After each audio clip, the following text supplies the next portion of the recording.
कैसे बन सकते हैं, क्योंकि माताओं में थोड़ी सी सहन शक्ति कम होते हैं।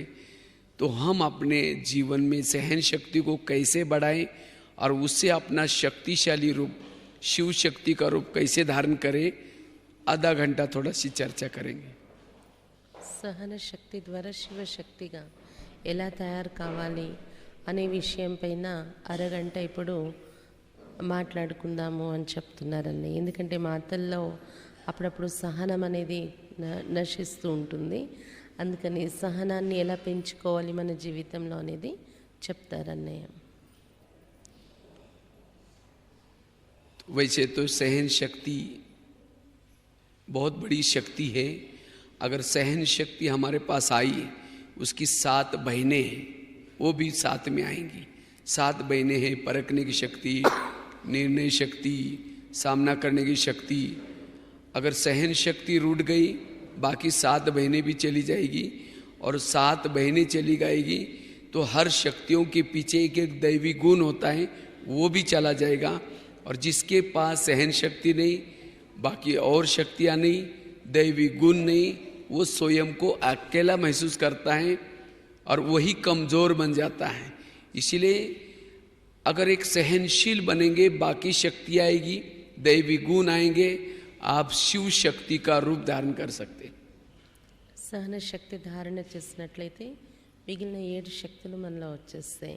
నిర్ణయ శక్తి, ఎదుర్కొనే శక్తి, పరిశీలన శక్తి ఏవైతే ఉన్నాయో, ఒకవేళ సహన శక్తి అనేది అలిగి కూర్చుందనుకోండి, దాని అక్క చెల్లెలైన 7 శక్తులు కూడా మనలోకి రావు.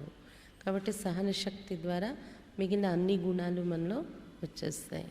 इसीलिए इस भट्टी से हमें ये पक्का करके जाएंगे, जीवन में जो कुछ होता है हमें क्या करेंगे, उसको सहन करेंगे, कभी भी रोएंगे नहीं। माताओं में रोने का भी संस्कार होता है। थोड़ा कुछ हुआ, ये क्यों हुआ, ये बच्चे ऐसे क्यों करते हैं, पड़ोसनी के पास जाकर के रोएंगे। और इसीलिए माताओं में सहन शक्ति की कमी है, इसीलिए ज़्यादा परचिंतन भी चलता है। पति ने कुछ बोला, पड़ोसनी के पास जाकर के बोलेंगे, लेकिन नहीं, अब हमें सहनशील बनना है। इसे परचिंतन का भी आपका अवगुण खत्म हो जाएगा। సహనశీలత తక్కువ ఉండడం వల్లనే ఏడుపు ఎక్కువగా వస్తూ ఉంటుంది మాతలకి. సహనశీలత తక్కువ ఉండడం వల్లనే ఆ పక్కింట్లో ఈ పక్కింట్లో కూర్చొని పరచింతన చేస్తూ ఉంటాం మనం. ఇంట్లో భర్తతో ఏమైనా అయిందనుకోండి, వాళ్ళు ఇలా అన్నారు అలా అన్నారు కూర్చొని మాట్లాడతారు కదా, పక్కింట్లోని పరిచింతన అంటారు కదా. సహనశీలత తక్కువ అవడం వల్ల ఇది జరుగుతుంది. और सहन करने वाला बड़ा बनता है। जिसे दही बड़ा बनाते हैं ना, सभी खाते होंगे, मसूर बड़ा बोलते हैं इसको। दही बड़ा बड़ा कैसे बनता है, वो सहन करता है। और जितना जीवन में सहन करेंगे उतना बड़ों के लिस्ट में आएंगे। आज शिव बाबा बड़ा बना, भगवान बना, ब्रह्मा बाबा बड़ा बना, दादिया बड़ी बनी। जीवन में जो भी लोग बड़े बन के गए, उन्होंने जीवन में सहन किया, तब बड़े बने। अगर माताओं को भी बड़ा बनना है तो क्या करना पड़ेगा, जीवन में सहन करना पड़ेगा।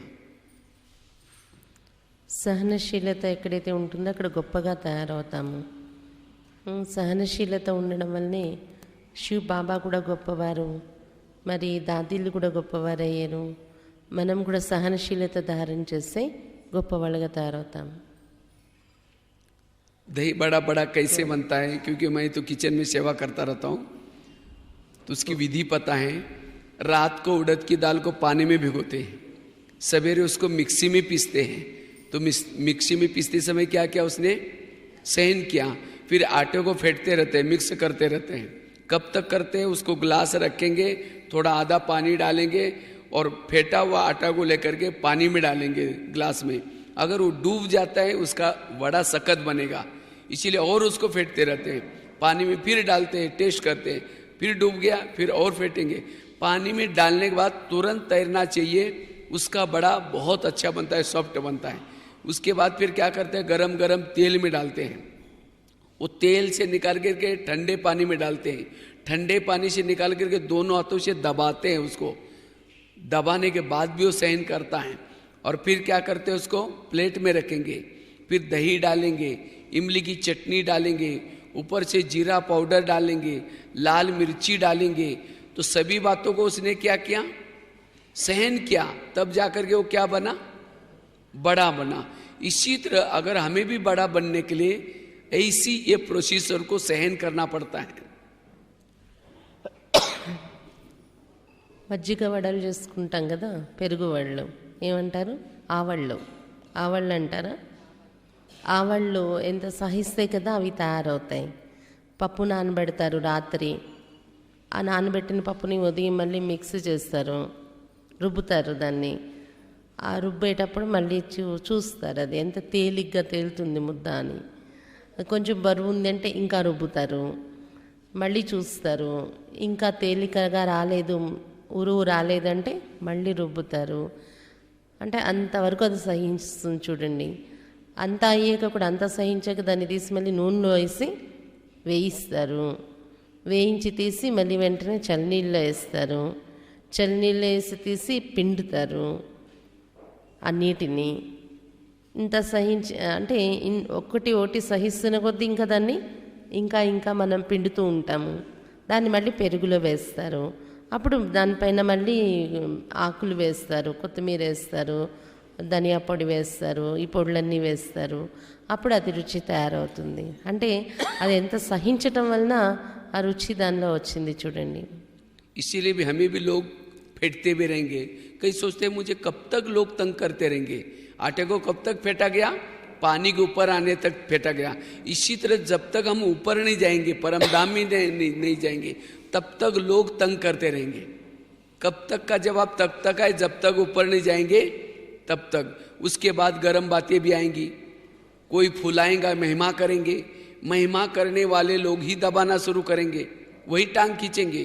तब हमें दिल में लगता है ये लोग हमें बहुत पूछते थे, हमारा रिगार्ड करते थे, अभी तो हमें पूछते ही नहीं, संकल्प चलते हैं। लेकिन नहीं, ये दबाना नहीं, ये भी बड़े बनने की प्रक्रिया है। उसके बाद भी दबाने के बाद भी सहन करेंगे तो फिर नमक मिर्ची भी लगाएंगे। उसके बाद खट्टी मीठी, जैसे बड़े के ऊपर क्या करते हैं, इमली की चटनी भी डालते हैं। इमली की चटनी में काला नमक, सफ़ेद नमक, चीनी का बोरा सब होता है। तो इसी तरह खट्टी मीठी तीखे सब बातें आएंगी जीवन में, लेकिन कभी भी नहीं सोचना है कि ऐसा क्यों हो रहा है, ये मुझे तंग क्यों करते रहेंगे, तब भी उसको सहन करना है। और उसके बाद भी नहीं छोड़ेंगे फिर। तो ऐसे अगर हम सहन करते हैं तब जाकर के बड़े बनते हैं। కాబట్టి మనం కూడా ఒక్కొక్కసారి అనుకుంటాం కదా, ఎంత నలగాలి, నేను ఎంత నలుగుతాను అంటాం మనం. మరి ఎంతవరకు నలుపుతారు దాన్ని, అది ముద్ద కరెక్ట్ స్టేజ్కి వచ్చే వరకు, నీటిలో వేయగానే తేలిపోతుంది అనే స్టేజ్ వచ్చే వరకు మనం నలగాలి కదా ముద్ద. అలాగే ఇక్కడ కూడాను మనం ఎంతవరకు నలగాలి అంతవరకు. అంతా నలిగాక కూడా మళ్ళీ దాన్ని వేపుతారు, పిండుతారు, దాని మీద మళ్ళీ ఆ తర్వాత చింతపండు పుల్ల అంటే పెరుగులో వేసి తీసి ఆ వడను గారెను దాని మీద మళ్ళీ చింతపండు పుల్ల అవన్నీ వేస్తారనమాట. దానిలోని ఉప్పు కారము అన్ని రుచులు కూడా కలిపి వేస్తారు. ఈ విధంగా వడ అంత సహించింది కాబట్టి దాని యొక్క రుచి అలా తయారవుతుంది. इतना भी नहीं, लास्ट में 32 दांत भी उसके ऊपर प्रहार करते हैं, चबा चबा करके उसको खाएंगे, तब भी बेचारा वो सहन करता है। तब उसका नाम क्या पड़ा, बड़ा। अगर जीवन में बड़ा बनना, इस बड़े की कहानी को भी याद रखेंगे, बड़ा कैसे बना, बेचारा इतना सहन किया। तो इसी तरह जो सहन करता वो क्या बन सकता है, बड़ा बन सकता है। ఇంత అది సహించే కూడా మళ్ళీ తీసుకెళ్ళి 32 పళ్ళ మధ్య వేసి నలుపుతాం అనమాట. 32 పళ్ళతో అంత సహిస్తుంది చూడండి వడ. అందుకనే వడ బడా, హిందీలో గొప్పవాళ్ళని బడా అంటారనమాట. కాబట్టి మనం గొప్ప వాళ్ళగా కావాలంటే వడగా తయారవ్వాలి అనేది గుర్తుపెట్టుకోండి. आज कईयों को क्यों सहन नहीं होता, कहते हम इतना काम करते हैं तो भी लोग मुझे ऐसे बोलते रहते हैं, इसीलिए मेरा दिल कहता है कि इसीलिए मेरे को सहन नहीं होता। हम इतना घर में मेहनत करते हैं, ये करते। 80 बाबा देखो इस दुनिया में आकर के कितनी मेहनत करता है, कितना पढ़ाता है, देवी देवता बनाता है, लेकिन बाबा को क्या कहा, ये भगवान कुछ नहीं करता, वो अकर्ता है। अब सोचने के बाद था, इतना सारा करने के बाद किसी को कहो कि तुम कुछ नहीं करता, उसका दिल टूट जाएगा ना। लेकिन बाबा का दिल टूटा। बाबा ने सोचा ठीक है, वैसे मेरे को बोलते कुछ नहीं करता, अगले कल्प में मैं पतित बनेंगे तो आऊंगा ही नीचे, आराम से बैठो रहूंगा। सोचा, वो अकर्ता बोलने के बाद फिर भी आकर के करता है बेचारा, इसलिए कितना सहन किया ना। तो सचमुच जीवन में कुछ बातें आते, ऐसी शिव बाबा की बात याद रखो, तब भी आपको कभी भी दिल में नहीं लगेगा। నేను ఎంత పని చేస్తాను, ఎంత చేస్తున్నాను, అయినా ఈ మాటలు అంటారు నన్ను అని అంటూ ఉంటాం మనం. కానీ సహించాలి కదా. బాబా ఎంత చేస్తున్నారు వచ్చి మనకు, కానీ అక్కర్త ఏం చేయడని చెప్పేస్తాం మనం. నన్ను అలా అంటారా, మరి ఇంకోసారి దిగి రానైతే మిమ్మల్ని పావనంగా చేయడానికి అన్నారా బాబా? అనలేదు కదా, సహించారు. నువ్వేం చెయ్యవు అని మనం అన్నా, నువ్వేం చేసేవాడు కాదు, అకర్తవు అని చెప్పేస్తాం మనం. అయినా కూడా ఆయన మనం అన్న మాటల్ని సహించి మళ్ళీ వచ్చి మళ్ళీ మన పట్ల చేస్తూ ఉన్నారు. కాబట్టి మనం కూడాను మన జీవితంలో సహనం వహించాలి. सबसे ज्यादा इस दुनिया में जो सहन किया शिव बाबा ने सबसे ज्यादा सहन किया, और इसीलिए सबसे ज्यादा बड़ा शिव बाबा बना, भगवान बना। आप कहेंगे बाबा ने क्या सहन किया? आज कईयों को लगता है ना हमें और कुछ नहीं, जिस बच्चों को मैंने पढ़ाया कैसा कैसा उसको पैसा कमा करके ला करके दिया, और अब वो सुखी बना, मुझे पूछता ही नहीं, तब मुझे रोना आता है, तब मुझे सहन नहीं होता। आज देखो, जिस बच्चों को बाबा ने पढ़ाया, देवी देवता बनाया, ज्ञान सुनाया, जब सतयुग में गए उसको याद किया? यहाँ तो अमृत वेला के समय भी बाबा बाबा बोलते हैं भोजन में, लेकिन सतयुग में याद किया? तो बाबा को दिल में लगा कि कैसे मेरे बच्चे हैं जिनको मैंने पढ़ाया, देवी देवता बनाया, इतनी प्रॉपर्टी दी और सुखी बने, तो मुझे भी याद नहीं करते। सोचा శివబాబా అందరికంటే ఎక్కువ సహిస్తున్నారు ఈ ప్రపంచంలో. అందుకే అందరికంటే గొప్పవారు శివబాబా అయ్యారు, భగవంతుడు అయ్యారు కదా శివబాబా. కానీ మనమైతే ఏం చేస్తాము, పిల్లలకు పెంచుతాము, పెద్ద చేస్తాము, వాళ్ళు సంపాదించుకుంటారు, సుఖీగా అయిపోతారు. తర్వాత మనల్ని చూడలేదు అంటే ఆలోచిస్తారు కదా తండ్రి అనేవాళ్ళు. నేను ఇంత చదివించాను, పెంచాను, పెద్ద చేశాను, కానీ నన్ను చూడట్లేదు అనేసి అనుకుంటాం కదా. మరి మనం ఏం చేసాము, శివబాబా వచ్చి సంగమయుగంలో ఇంత పాలనిచ్చి తయారు చేసి వెళ్తే సత్యయుగంలో సుఖీగా అయిపోయాక బాబాని పట్టించుకున్నా ఏంటి? ఇక్కడైనా బాబా బాబా అంటున్నాం మనం, సత్యయుగంలో వెళ్ళాక బాబాను గుర్తు చేస్తారా ఏంటి? అయినా కూడా బాబా ఏమో నన్ను పట్టించుకోలేదు అన్నారా ఏంటి? నన్ను చూడలేదు, నేను మీకు చదివించాను, పెద్ద చేశాను, దేవతలుగా చేశాను, స్వర్గంలో పంపించాను, నన్ను చూడలేదు అని బాబా అలికి కూర్చుంటారా ఏంటి? అతను అవేం పట్టించుకోరు కదా, సహిస్తున్నారు. అంటే శివబాబా ఎలా సహించారనే దాన్ని అన్నీ వివరించి చెప్తున్నారనమాట. శివబాబా సహించబట్టి భగవంతుడు అయ్యారు కదా, ఎలా సహించారనేది ఇప్పుడు అర్థమైంది కదా. इतना ही नहीं, जब द्वापर में गए, जिनका बाबा भला करके गया था, उन लोगों ने गाली दी उसके मंदिर के सामने जाकर के। क्या बोला? हे भगवान तुम कुत्ते में, हे भगवान तुम बिल्ली में, ठिक्कर में। अब जिसने हमारा भला करके गया उसके पास जाकर के गाली दिया, तो कितना सहन किया। आज छोटे बच्चे को कहो कि तुम कुत्ते में है, कितना गुस्सा आएगा, कहेंगे तुम कुत्ते में बोलते हैं। और इतनी बड़ी अथॉरिटी उसको हमने गाली दी। बाबा के हम जब गाली दे रहे थे, क्या उसने सुना नहीं होगा? वो सुनता है सब, उसके पास इतनी पावर है, वो जिंदा जला सकता था, अपने पावर को यूज नहीं किया तो भी सहन किया। ద్వాపరయుగం నుండి ఏం చేసాము, ఇంకా ఎవరినైతే భగవంతుడు అలా తయారు చేశారో, ఇన్ని ప్రాప్తులు ఇచ్చారో, వాళ్ళే స్వయంగా కూర్చొని నింద చేయడం మొదలుపెట్టారనమాట. మందిరాలు ఎదురుగా వెళ్ళి, నువ్వు కుక్కలో ఉన్నావు, పిల్లిలో ఉన్నావు, నువ్వు ఇందులో ఉన్నావు, నింద చేశారు, గ్లాని చేశారు. ఆ గ్లానిని సహించారా లేదా బాబా? చెప్పాలంటే అతను ఆ నిమిషంలోనే మనం భస్మం చేసేయచ్చు, అంత శక్తి ఉంది. నన్ను తిడతారా అని భస్మం చేయొచ్చు. కానీ బాబా అలా చేయలేదు, సహించారు కదా మనం అన్నటువంటి గ్లాని యొక్క మాటల్ని కూడా. इतना ही नहीं, शिव बाबा ने ये नहीं सोचा इस कल्प में भाई जब नीचे जाऊंगा, जाते ही उनके गले दबाऊंगा जिन्होंने मुझे गालियां दी। सोचा जब वो नीचे आता है तो क्या करता है, जिन्होंने ग्लानि की, ये भी नहीं सोचा जब मैं नीचे जाऊंगा उनको कभी देवता नहीं बनाऊंगा जिन्होंने मुझे गाली दी। पिछले कल्प में मैंने उनको देवता बना करके फंस गया था, मैं नए लोगों को ढूंढूंगा। सोचा जब वो ऊपर से नीचे आता है तो क्या करता है, ग्लानि करने वालों को गले लगाता है, अपकार करने वालों के ऊपर उपकार करता है। इसीलिए बाबा ये ज्ञान केवल सुनाता नहीं, शिव बाबा के प्रैक्टिकल में लाइफ में ये ज्ञान है।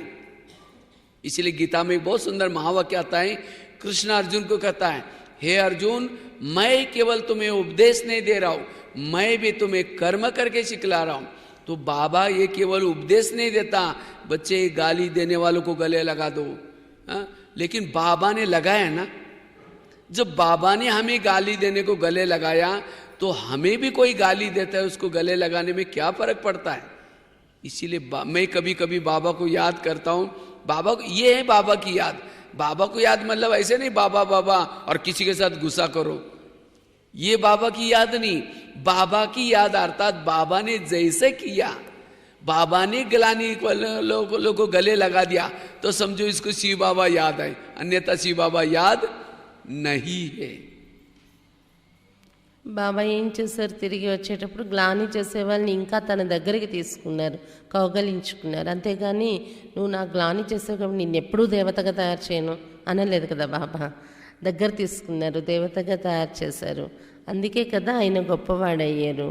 మరి మనం కూడా శివబాబాలాగా సహించాలి కదా. బాబా కేవలం జ్ఞానం వినిపించడమే కాదు, జ్ఞానము తనలో ఉంది. జ్ఞానం వినిపించేవాడని కాదు, జ్ఞానం అతనిలో నిండి ఉంది అన్నమాట. బాబా మనకు చెప్తారు కదా, యోగంలో కూర్చున్నాము అంటే యోగం అంటే ఏంటి, బాబా బాబా అని అనడం తర్వాత కోపంలోకి వచ్చడం అది యోగం కాదు. కానీ శివబాబా ఎలా సహించారు, నిందించేవాడిని గ్లాని చేసేవాళ్ళని కౌగలించుకున్నారు, అపకారులపైన ఉపకారం చేశారు. అతడు ఏమేమి అతడు చేశాడో అది మనం కూడా చెయ్యాలి, అలా నడవాలి. అది యోగం అంటే, యోగం యొక్క रिजल्ट अंटे। इसीलिए बाबा कहते बच्चे सहनशील बनो। इसीलिए शिव बाबा के अंदर कितनी बड़ी सहन शक्ति है, बहुत सुंदर एक एग्जाम्पल आपको बताते हैं। कहते हैं एक व्यक्ति कहीं जा रहा था, उसके पास बहुत सारा सामान था और सामान लेके जा रहा था। इतने में आंधी आई, तूफान आई तो उसका सामान भीग गया। तो उसको परेशान हो गया। तो इतने में एक जंगल में एक झोपड़ी थी, माना मकान था। वहाँ जाकर के उसने दरवाज़ा टक टक किया। मकान मालिक काफ़ी अच्छा था, उसने दरवाज़ा खोल दिया और उस व्यक्ति को अंदर लिया। अंदर लेने के बाद उसको टॉवल दिया, कपड़े दिए, उसने वो गीला हुआ था वो ठीक ठाक हुआ।